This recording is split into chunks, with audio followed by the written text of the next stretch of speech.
मुझे महबूब मोहम्मद के चुम्यो चप था दियन अड़े साईं जी सना अड़े साईं जी सना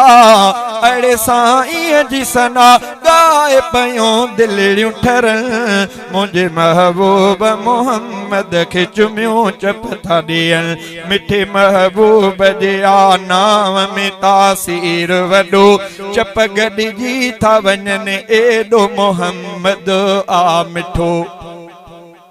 आशिक़ रसूल ॾाढा त चो सुभान अल्लाह मुठे महबूब जे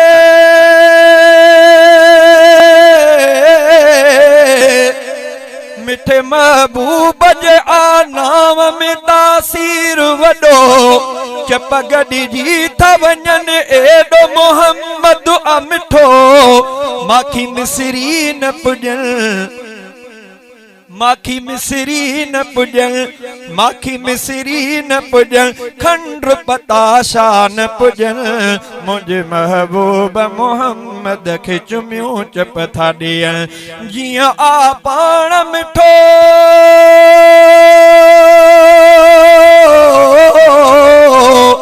जियां आ पाण मिठो जियां आ पाण मिठो ज़ात मिठी बात मिठी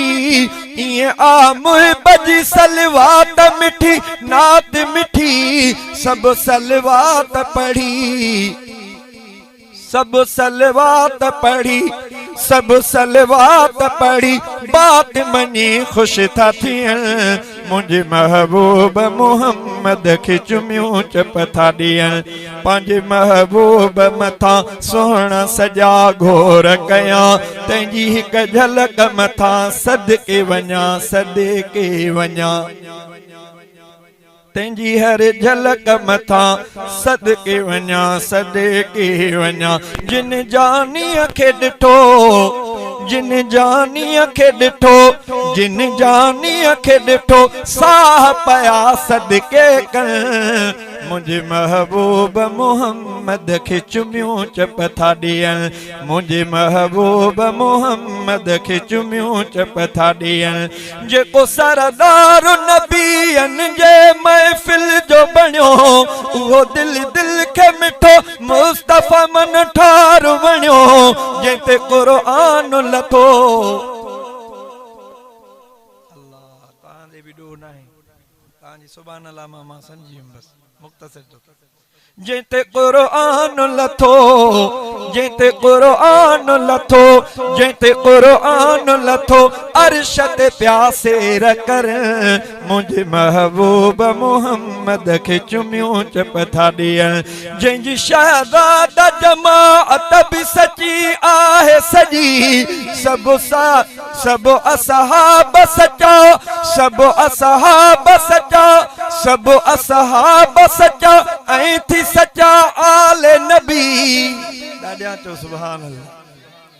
ओ जंहिंजी शहज़ादा जमाअत भी सची आहे सजी सब असहाब सचा सब असहाब सचा ऐं थी सचा आले नबी करे सारा बयां करे सारा बयां करे सारा बयां मन भी पया मुर्की पवन मुझे महबूब मोहम्मद के चुम्यो चप था दियन मुझे महबूब मोहम्मद के चुम्यो चप था दियन अल्लाह सही ने जलसे के कबूल फरमाए